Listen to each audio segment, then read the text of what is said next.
I want you to pause for a second. Right now, wherever you are, just, pull up the very last text message you sent in your mind. Yeah, don't even look at your phone. Just try to visualize it. Exactly. Was it like a really short message? Just a single clipped sentence? Or did you maybe tack on a specific emoji at the very end to sort of, I don't know, soften the blow of a boundary you were setting? Right, or maybe you typed out a quick, "I'm fine" or "sounds good" while you were actually just sitting there staring at the wall. Completely overwhelmed and definitely not fine. I Right. mean, we all do this, right? We send these tiny, seemingly insignificant digital breadcrumbs out into the ether, like dozens or even hundreds of times a single day. And we usually think absolutely nothing of it. It's just logistics. Yeah, it's just communication, a text to get us to the next hour of the day. Hmm. But what if those tiny invisible choices, the emojis you select, the exact length of your sentence, were actually being harvested? The specific adjectives you leaned on, and even the words you actively decided to avoid. Yes. What if all of that was being used to draw this massive, highly detailed, predictive map of your entire psychological makeup? It really forces a complete recalibration of how we view our digital footprint, doesn't it? It totally does. I mean, we are so deeply conditioned to view casual interaction as fleeting. A text message feels like a breath, it happens, and then it dissipates. Just gone. Right. But the reality being presented by the latest advancements in artificial intelligence is that nothing is fleeting. That breath is captured, it's measured, and it's analyzed. Every single keystroke, every hesitation before hitting send, it all gets transformed into a psychological data point. Which brings us to the exact focus of today's deep dive. Yeah. We're unpacking a fascinating and, frankly, a somewhat alarming set of concepts derived from recent research. Yes, specifically looking at a piece titled The Mirror in the Machine, How AI Maps Human Personality. Right. And this material explores the increasingly plausible reality that AI no longer requires some clinical setting to analyze you. It doesn't need a couch and a notepad anymore. Exactly. It can just analyze our ordinary speech, our messy, casual writing, and use that to predict our core personality traits. We are talking about mapping our hidden emotions, our deepest insecurities, our baseline confidence levels. And even predicting how we will behave in our most intimate, private relationships. It's just wild. Mm. The scale of the claim here is really what warrants our intense scrutiny today.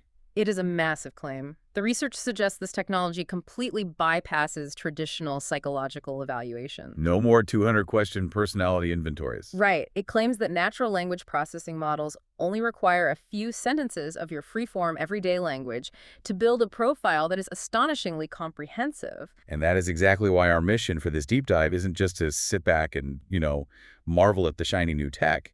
We are going to put these staggering claims under a very harsh microscope. As we should. The material suggests that AI can now match, or in some specific behavioral predictions, even outperform your closest friends and family members. Outperform them in knowing who you truly are. I mean, we're going to challenge that premise from every possible angle. We have to ask the hard question here.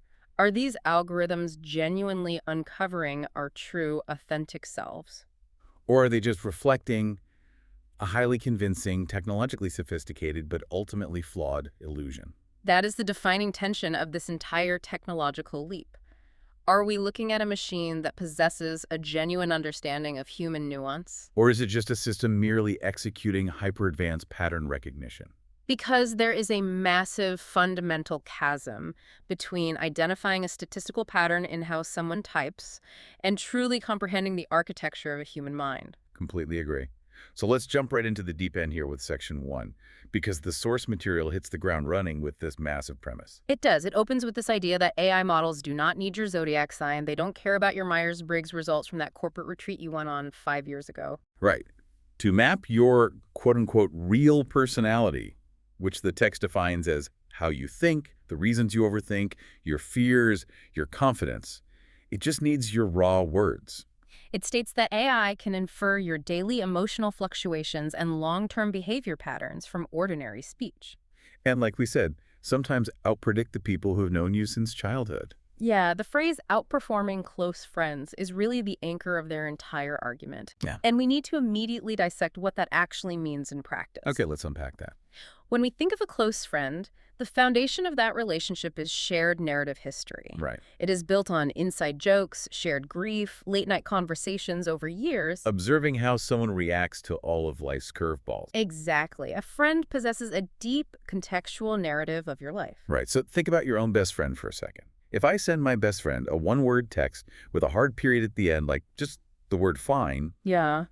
they don't need a supercomputer to know I am probably furious. No, they know it because they know you. Exactly. Right. But this research suggests the AI can do the exact same thing without ever having met me, without knowing my history.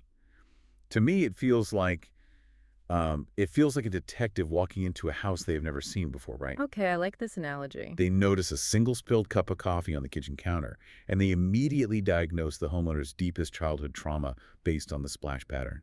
It just feels like a massive, unjustified leap. It's a huge leap. Can we really equate the length of our sentences or use of a laughing, crying emoji with our core, unshakable identity? That detective analogy actually perfectly highlights the fundamental mechanical difference between human intuition and machine logic. How so? Well, look at what the expert detective or the close friend is actually doing. They understand the why. Right, the context. Yes, if your friend sees that short, punctuated text, they understand the causal chain.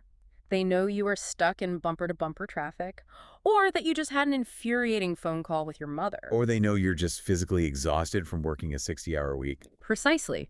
They possess the overarching narrative context that gives that tiny action its true meaning. They see the whole messy life, not just the spilled coffee on the counter. Right. But the AI operates in a completely different paradigm. It only sees the spilled coffee. It has no idea about the argument you had right before you spilled it. Exactly.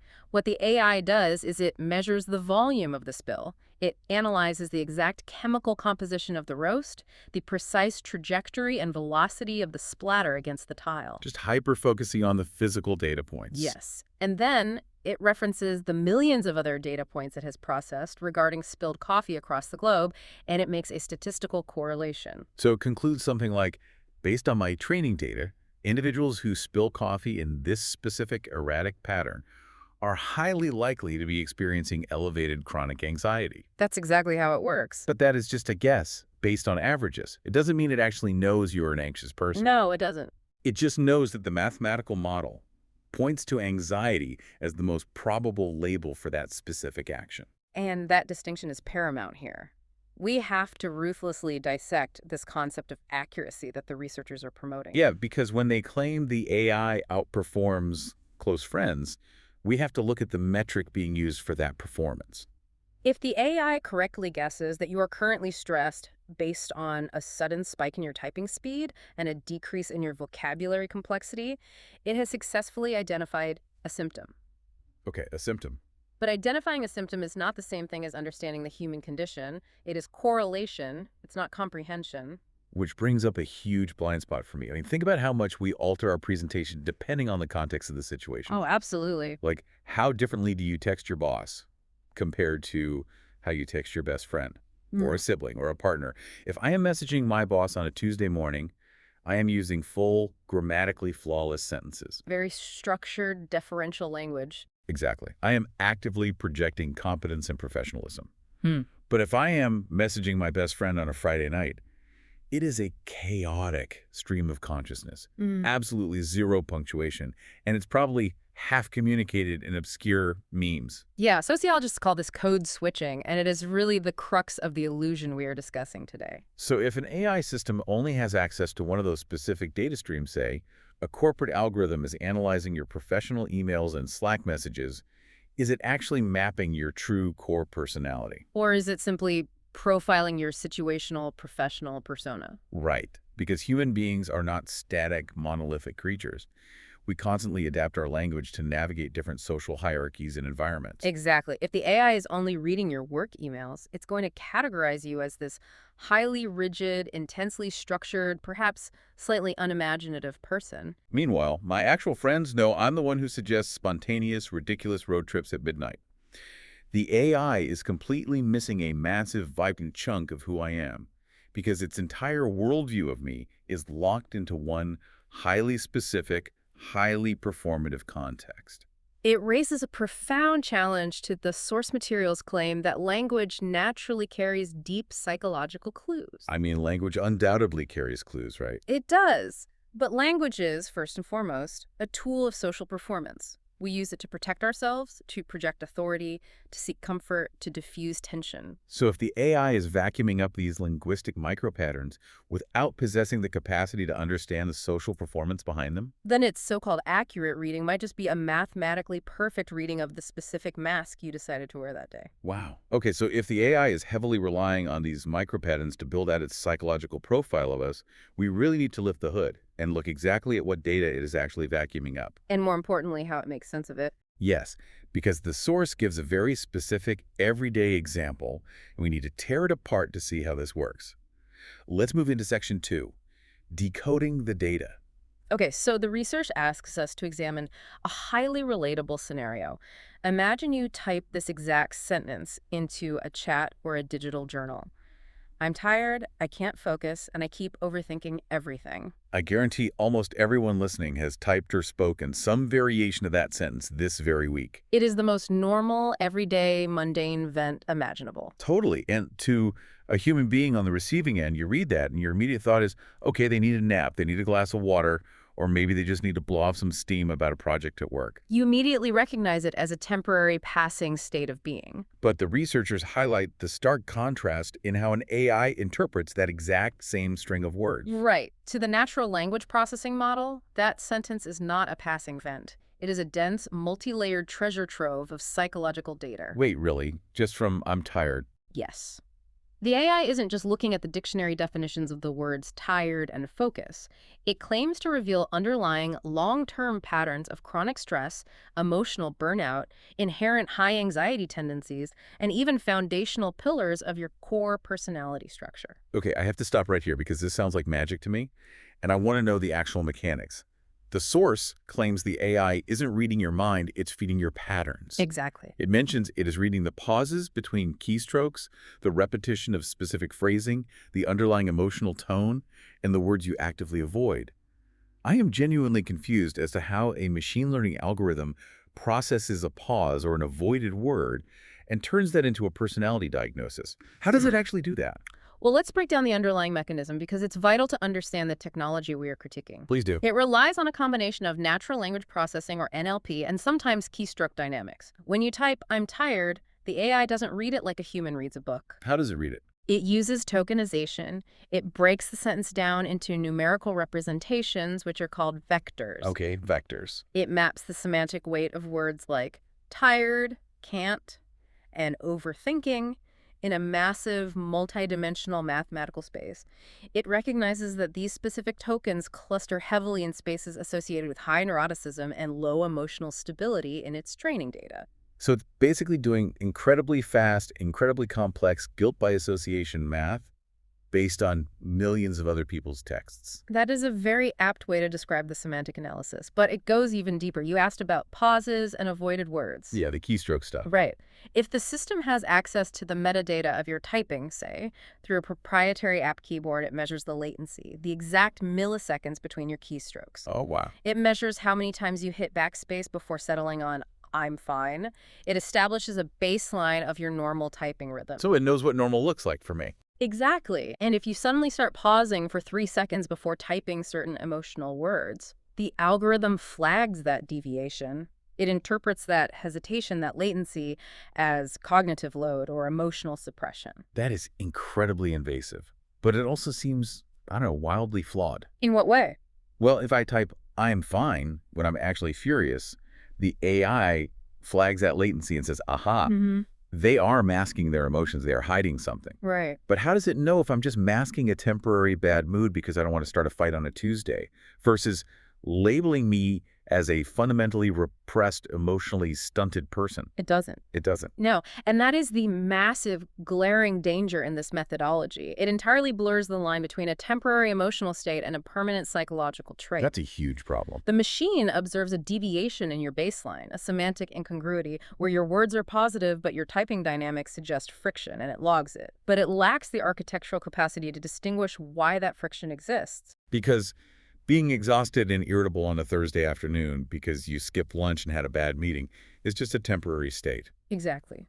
While being a highly neurotic, chronically anxious person across all areas of your life is a fixed personality trait. And the AI models discussed in this research routinely conflate the two. They do. Like, if I text my friend, I can't focus, and there's literally a crew with jackhammers tearing up the concrete directly outside my office window, that has absolutely nothing to do with my core psychological ability to concentrate. Right. It has to do with the physical reality of jackhammering. A physical reality the AI is completely blind to. Completely blind. When the text asserts that your personality is hidden in plain sight through these linguistic micropatterns, we have to constantly ask, what is the actual catalyst driving the pattern? Is it driven by a deep, hidden psychological map? Or is it driven by immediate, mundane environmental friction? Exactly. A 3-second pause before replying to a message might mean you're carefully constructing a manipulative, deceptive response, which would indeed speak to a dark, triad personality trait. Sure. Or, alternatively, it might just mean you dropped your phone under the couch cushions and we're trying to fish it out. Precisely. The AI, operating purely in the realm of statistical correlations of keystroke latency and tokenized words, cannot reliably differentiate between a deep psychological hesitation and a clumsy physical interruption. This brings to mind another example from the source material that really bothered me. Oh, which one? It talks about analyzing late-night journal entries.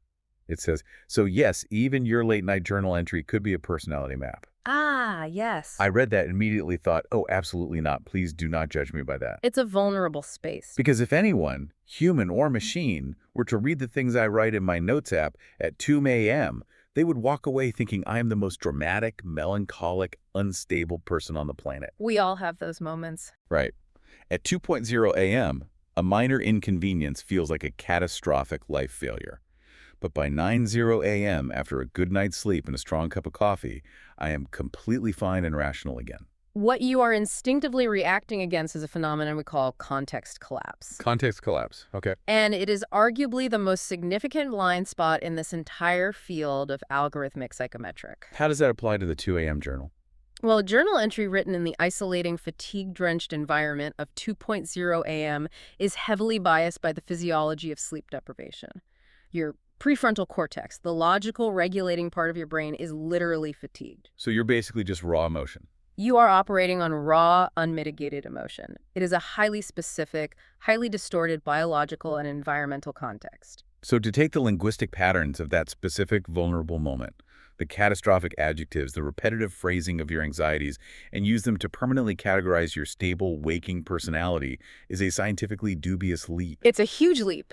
It's like a food critic judging a chef's entire culinary philosophy based solely on the cold pizza they eat over the kitchen sink at 3 a.m. after a night out. That is a brilliant parallel. The fact that you consume cold pizza in a moment of exhaustion does not negate your deep appreciation for and ability to create fine dining. Right. The AI is flattening all of this rich, chaotic human context into a single two-dimensional spreadsheet of vector data. It perfectly perceives the repetition of negative words and the somber emotional tone, but it is entirely blind to the 2.00 a.m. shadows in the room. And yet, despite all these massive blind spots regarding context and environmental factors, the research maintains that these language models naturally uncover these deep clues. They do maintain that, yes. And the AI actively uses them to estimate how we score on major psychological dimensions. So even if we know the data collection is flawed, the machine is still taking that flawed data and forcefully sorting us into definitive boxes. Which leads us perfectly into Section 3. Boxing us in. We need to look at the actual psychological frameworks the AI uses to score us. What are the specific boxes it's putting us in? Exactly. The source material is quite explicit here. It is. It points to a long-established, highly debated psychological framework known as the Big Five personality traits. Okay, let's list those for clarity. These 5 broad dimensions are openness to experience, conscientiousness, extroversion, agreeableness, and neuroticism.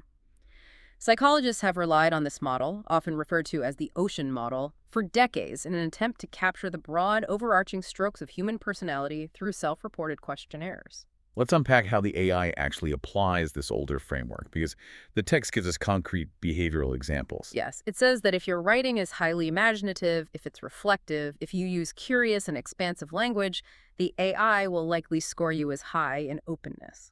Conversely, if your digital messages are highly structured, bulleted, and relentlessly goal-focused, it will score you much higher in conscientiousness. To understand how it does this, we have to look at the lexical hypothesis. What's that? It's the foundational theory behind the Big Five.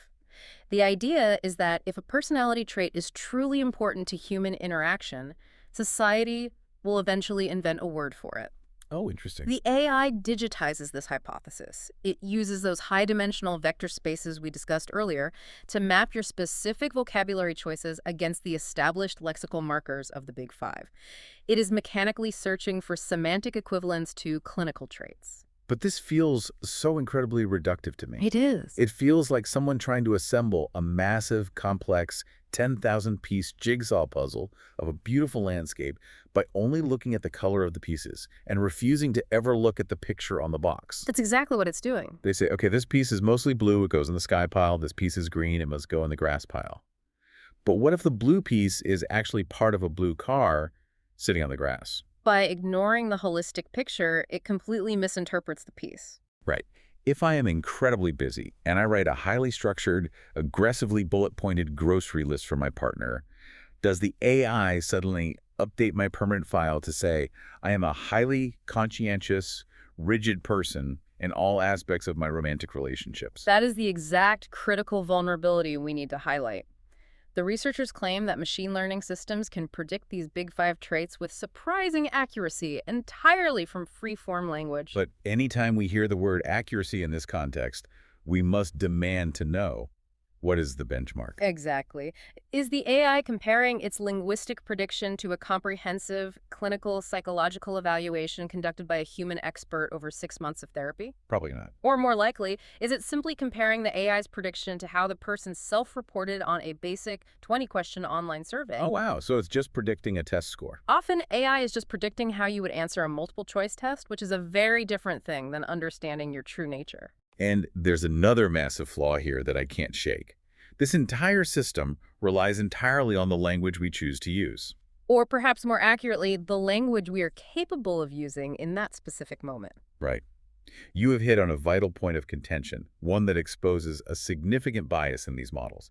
We have to ask, are we actually receiving an accurate personality profile, or are we simply receiving a highly accurate profile of a person's working vocabulary and their specific culturally informed writing abilities? We have to consider factors like formal education levels, neurodivergence, cultural and regional linguistic differences, and most importantly, whether someone is communicating in their native language. Yes.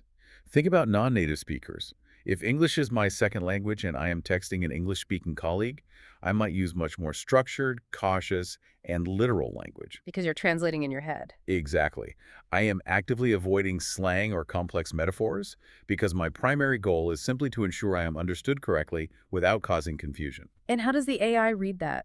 The AI reads that highly structured, literal text and concludes, this person is highly conscientious, rigid, and scores very low in openness to new experiences. When the reality could be completely different. In reality, in my native language, I might be the most adventurous, poetic, wildly open person you've ever met. I just don't have the colloquial vocabulary to express those complex, imaginative thoughts in my second language yet. That is a perfect encapsulation of the systemic error. The machine routinely conflates linguistic proficiency and stylistic habit with core psychological truth. So true. If an individual struggles with written articulation, perhaps due to dyslexia or differing educational backgrounds, but is deeply empathetic, warm, and highly agreeable in physical face-to-face interactions, the text-based AI will entirely misjudge their agreeableness trait. It will score them based on their blunt syntax. Exactly. It is fundamentally analyzing the shadow cast on the cave wall and confidently declaring it understands the true nature of the object casting the shadow. Think about your own digital footprint right now. Think about the specific banter you have in your group chats. Oh boy. If you are constantly sending wild, highly imaginative, hypothetical scenarios in texts to your friends, making up ridiculous stories or elaborate jokes, does that truly reflect your clinical openness to actual, potentially risky, new, real-world experiences? Probably not. Or does it just reflect the fact that you are very comfortable with a keyboard, you have an active imagination, and you like entertaining your friends while sitting safely on your couch?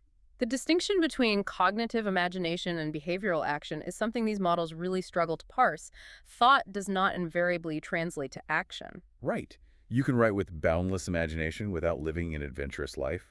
You can write aggressively about politics online while being incredibly meek and conflict avoidant in person. And yet the AI takes that imaginative or aggressive text, strips away the context of the group chat, locks it into a clinical framework, and permanently maps it onto your digital psychological profile. Which brings us to a massive, slightly terrifying turning point in this deep dive. Section 4. The prediction engine. Because if we accept everything we've just discussed, that this AI profiling might be fundamentally flawed, overly simplistic, biased by vocabulary, and completely lacking in human context, what happens when algorithms take these potentially inaccurate profiles and start using them to actually predict, and more importantly, shape what we do next? This is the moment where the implications of this technology move out of the realm of theoretical academic psychology and crash into immediate, tangible, real-world consequence. The source material poses a vital question here. If AI can predict who you are, can it predict what you'll do next? And the text doesn't just ask the question, it explicitly links this personality mapping to the behavioral prediction systems that already govern our digital lives. It asks us to look closely at the videos recommended to us on YouTube, the hyper-specific ads that follow us across the internet, the curated content that dominates our TikTok or Instagram feeds. The research makes a direct, undeniable connection. The better the AI believes it understands your underlying personality, the easier it becomes for it to shape your attention and actively steer your decision-making. I want to draw our attention to the specific phrasing you just used, derived from the text: shape attention and decision-making. It does not merely say the AI will predict your next move. It says it will shape it. I have a massive problem with this entire premise. Is the AI actually predicting what we inherently want, or is it just boxing us into a suffocating echo chamber based on a totally flawed personality trait from the very beginning? That is the darker systemic implication we must explore. Let's connect this back to our earlier example of the temporary bad mood. Okay. Let's say you had an objectively terrible week. You were exhausted, you had a fight with a family member, and as a result, you sent a few highly stressed, uncharacteristically negative text messages. Very relatable. The natural language processor analyzes the latency, the negative tokens, and the semantic structure of these texts. It lacks context, so it incorrectly flags your permanent profile as highly neurotic, pessimistic, and prone to severe anxiety. Okay, so now I am walking around the digital world with this invisible, algorithmic, highly neurotic label securely superglued to my digital ghost. Precisely. And this is where the prediction engine kicks into high gear. Because your profile is now flagged with high neuroticism, the algorithmic systems governing your content feeds begin to aggressively tailor your digital environment to match that trait.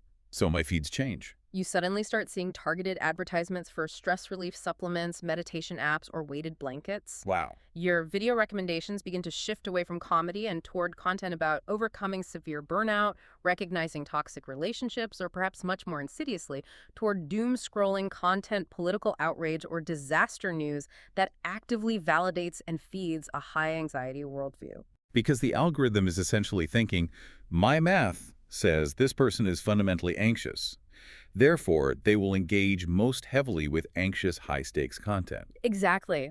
And here's where we must fundamentally challenge the source's entire premise regarding the accuracy of these systems. Right, because if the AI floods your feed with anxiety-inducing, high-stress content, and you already feeling fragile and stressed from your bad week inevitably click on it, the AI registers that click as a massive success. It logs it as a successful behavioral prediction. But we have to recognize that it wasn't a prediction at all. It was a manufactured outcome. The AI did not predict your natural behavior. It actively cultivated and directed it. It creates a literal self-fulfilling prophecy. Exactly. You click the doom-scrolling video because you're tired, your defenses are down, and it's placed directly in front of your eyes. The AI sees the click, updates its model, and thinks, ah, my assessment was perfectly accurate, they are highly stressed, and it proceeds to feed you even more extreme stress-related content. You watch more of it, the content actually makes you more stressed in real life, your language becomes more negative, and the loop tightens around your neck. This dynamic completely challenges the fundamental idea of why these tech companies need their models to be psychologically accurate in the first place. Do they even care if it's accurate? If we look at the bigger picture of corporate data architecture, the AI doesn't actually need to be perfectly accurate about the deep truths of who you are. It just needs to be highly effective at capturing and retaining your attention. Right, engagement is everything. If it has the power to dictate the parameters of the information you see, it has the power to dictate the parameters of your reality. It is boxing you into a behavioral corner based entirely on a temporary shadow it mistook for your permanent substance. That is a deeply unsettling realization. It means the technology isn't just a mirror passively reflecting our image back to us. No, it's a mold. It's actively trying to shape us into the specific profile it created for us. And this insidious feedback loop doesn't just change what products we buy or what videos we mindlessly watch. According to the research we're looking at, it reaches much deeper into the human psyche. It starts altering how we actually perceive our own identities. Which brings us to Section 5, the flawed mirror. This is arguably the most psychologically profound and dangerous section of the source material. The text reveals that prolonged conversations with AI, particularly chatbots designed to mimic empathy, may actually influence how people see themselves over time. The researchers state, the longer the interaction, the stronger that alignment can become. The text literally says, the machine isn't only learning about you, it may be changing you. It gives this incredibly common scenario. A user's feeling lost and types into an AI chat, "Why do I always feel stuck in my life?" Right. And the AI, having analyzed their previous inputs, responds with something that feels emotionally precise. The text warns it might be too precise. And suddenly reading that text on the screen, the user feels intensely seen. They feel validated. They feel deeply understood by this entity. The source claims this powerful, almost intoxicating emotional connection is the exact reason why AI psychology and wellness content is absolutely exploding online right now. People are desperately looking for mirrors. This is the critical climax of our entire analysis today. We have to take a scalpel to the immense, subtle danger hiding inside that specific word, validated. I'm stuck on this idea of the emotional and precise response. If the AI is just feeding us an answer that perfectly matches our current emotional state, is it actually acting as an accurate mirror of our soul? Or is it just acting as a funhouse mirror, perfectly designed to tell us exactly what we want to hear in that moment? You are identifying the essential vulnerability of the human mind when it encounters this specific type of technology. Feeling validated emotionally is entirely distinct from receiving an accurate, objective, clinically sound psychological assessment. They're not the same thing at all. No.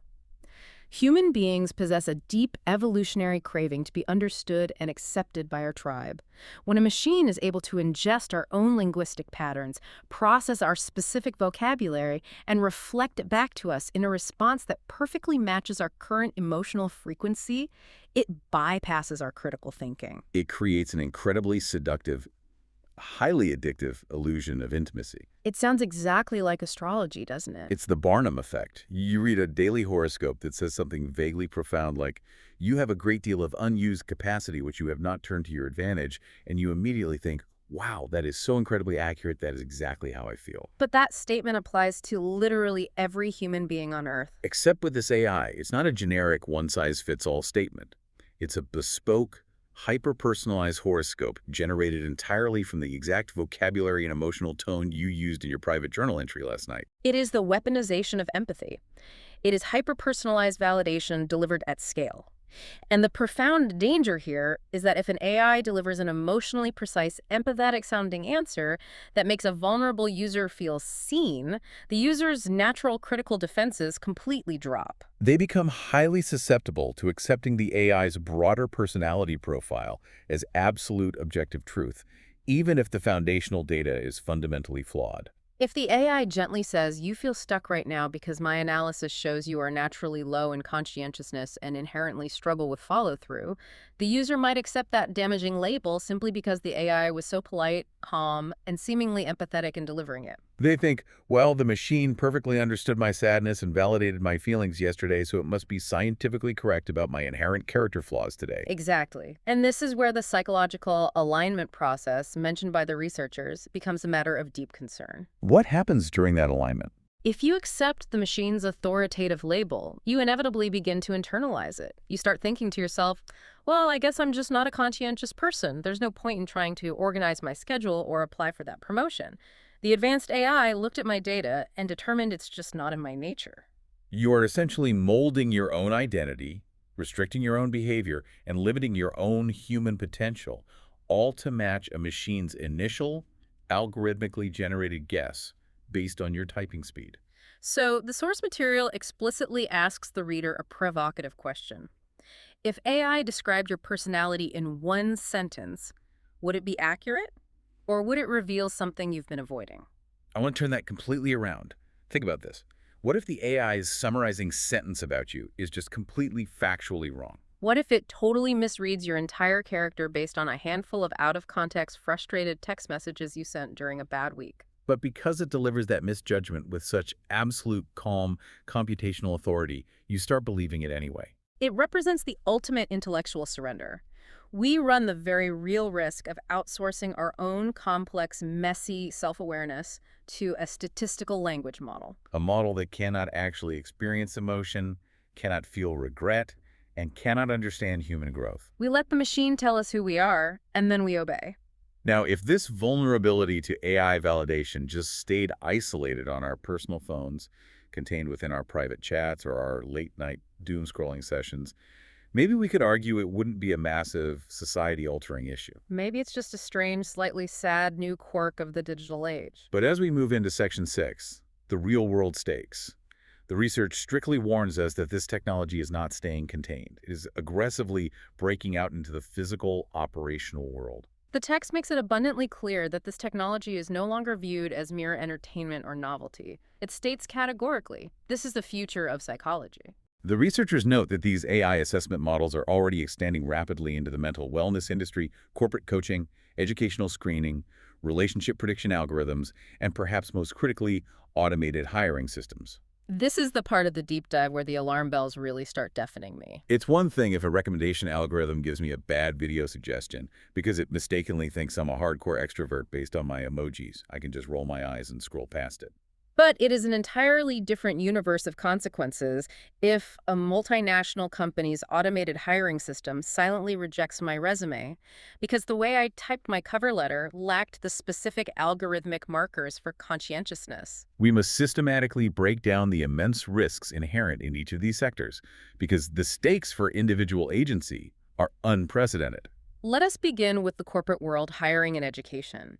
The source explicitly mentions that AI is poised to transform how organizations utilize established frameworks like the Big Five and DISC. For context, DISC is another very common behavioral assessment tool used heavily in corporate environments, right? Yes, it stands for dominance, influence, steadiness, and conscientiousness.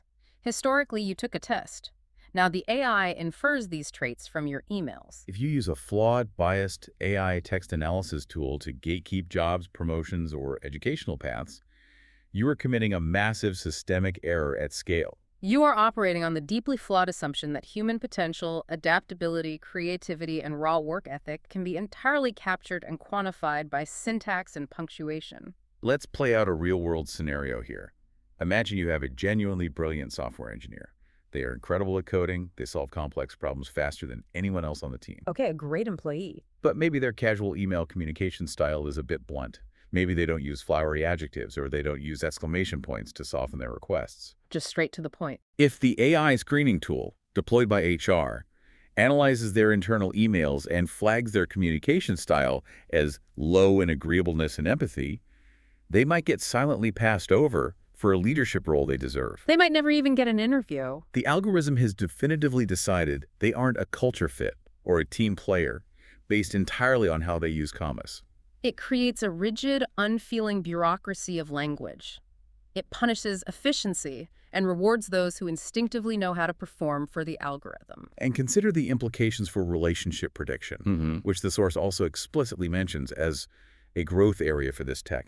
Oh, the dating app implications are wild to think about. If an AI platform predicts long-term relationship success based on analyzing the text patterns of user profiles or chat logs, could it prematurely doom a genuinely great match just because of differing digital communication styles? Without a doubt.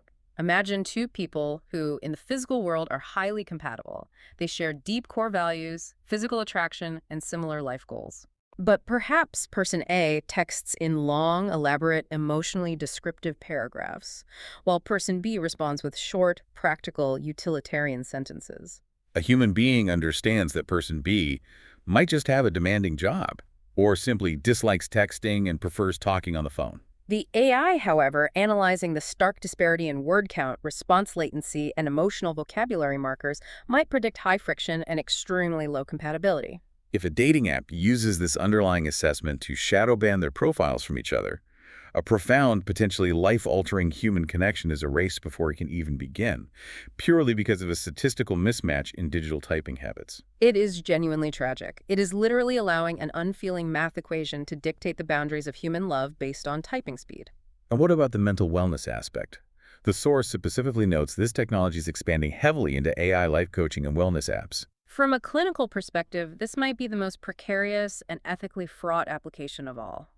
We must ask, can an AI wellness coach accurately and safely guide a human being in crisis if its entire baseline understanding of their personality is merely a mirage? A mirage generated from the latency of their text pauses and the specific words they omitted in a chat box. Exactly.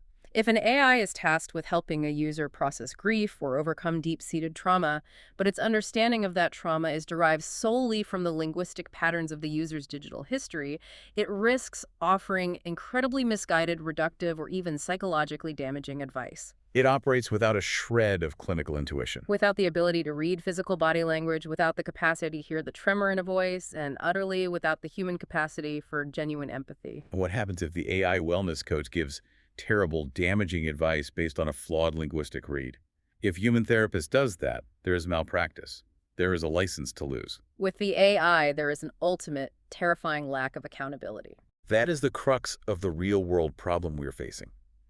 The source material attempts to offer what I see as a rather hollow, comforting concession right at the very end. What does it say? It states, AI may understand your words, but it still cannot decide who you become. That part is still yours.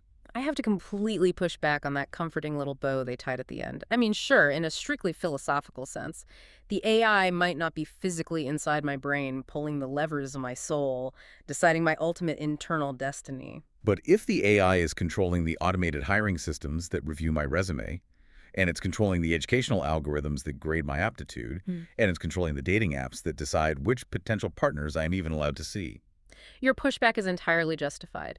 The AI might not decide who you become internally, but it absolutely dictates what opportunities you are granted to become that person in society.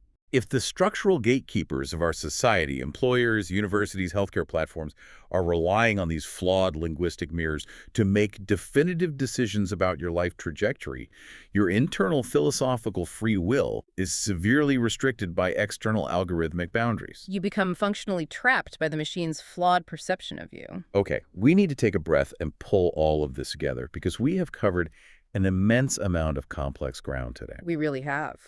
We started with this astonishing, almost sci-fi claim from the research that AI can read our core personality traits, our hidden emotions, and our deepest anxieties just by scanning our mundane typing patterns and casual text messages. We examine the underlying mechanics of how it actually attempts this, taking scattered, contextless data points like keystroke latency, avoided words, and tokenized syntax, and forcefully mapping them onto clinical frameworks like the Big Five personality traits. We saw how it attempts to sort the vast contradictory complexity of human nature into neat statistical boxes based on semantic math. We looked deeply at the terrifying feedback loops this architecture creates.